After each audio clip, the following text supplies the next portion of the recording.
শহীদ রাষ্ট্রপতি জিয়াউর রহমানের খুবই কাছাকাছি যিনি ছিলেন, সহচারী ছিলেন এবং বাংলাদেশের রাজনীতির আরেক নক্ষত্র, গণ অধিকার পরিষদের সম্মানিত আহ্বায়ক কর্নেল অবসরপ্রাপ্ত মিয়া মসরুজ্জামান, সদস্য সচিব ফারুক হোসাইন, লেবার পার্টির অন্যতম vice chairman S N. Yusuf Ali, advocate Zohra Khatun Jui, ভারপ্রাপ্ত মহাসচিব মিরাজুল ইসলাম সহ আমাদের নেতৃবৃন্দ, সাংবাদিক বন্ধুরা, সুধী মণ্ডলী, আসসালামু আলাইকুম ওয়া রাহমাতুল্লাহি ওয়া বারাকাতুহু। আমাদের জাতীয় নেতৃবৃন্দ অনেক বক্তব্য রেখেছে, আপনাদের ধৈর্যের ব্যাঘাত ঘটাবো না, আমি দুই একটি কথা বলে শেষ করব। বাংলাদেশের মানুষের আশা এবং আকাঙ্ক্ষার প্রতীক হচ্ছে বেগম খালেদা জিয়া এবং এই জিয়া পরিবার, বেগম খালেদা জিয়া, শহীদ রাষ্ট্রপতি জিয়াউর রহমান, তারেক রহমান বাংলাদেশের স্বাধীনতার প্রতীকে পরিণত হয়েছে।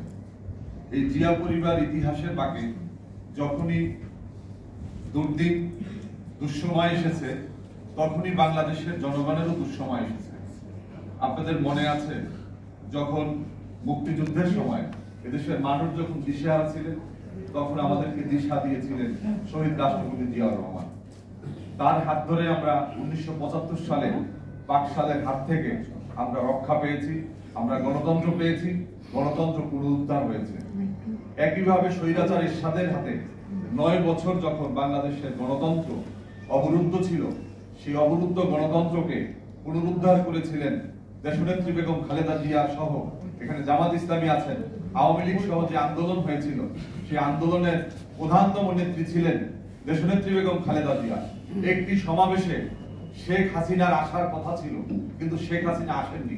সেদিন আমরা দেখেছি আওয়ামী লীগের নেতারা, সেদিন দেখেছি জাসদের নেতারা, আজকে হাসানুল্লাহ বিনু, শাহজাহান খান থেকে শুরু করে মতিয়া চৌধুরী, তারা সবাই সেদিন বেগম খালেদা জিয়ার নেতৃত্বে এই রাজপথে মিছিল করেছিলেন।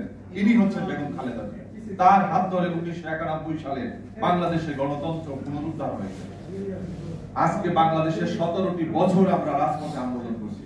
এই প্রেস ক্লাবে লেবার পার্টি ঢাকাতে কম হলেও মাসে 3টা-4টা করে প্রোগ্রাম করে, দেশে ঢাকার বাইরে করে। তো বাংলা বিএনপি তো প্রতিদিন শত শত প্রোগ্রাম করে, জামাত ইসলামী করে, কিন্তু এত প্রোগ্রাম, এত আলোচনা, এত টিভি টক শো, এত কিছুর পরেও 17 বছর পরে কিন্তু আমরা এখনো আমাদের জনগণের যে ভাগ্যের উন্নয়নের জন্য রাষ্ট্র ক্ষমতা, যেই আসলে আমাদের উদ্দেশ্য প্রধান রাষ্ট্র ক্ষমতা না, আমাদের উদ্দেশ্য হচ্ছে বাংলাদেশের মানুষের আশা আকাঙ্ক্ষার যে জায়গাটা, এদেশের জাতীয়তাবাদী ইসলামী মূল্যবোধী শক্তির যে ক্ষমতায়ন, সেখানে আমাদের একটু ভূমিকা রাখা। লেবার পার্টি কখনো ক্ষমতায় ছিল না, ক্ষমতার স্বাদও আমরা পাই না। মৌলানা মতিনের মন্ত্রিত্ব পাওয়ার জায়গা থেকেও আমরা কিন্তু মন্ত্রিত্ব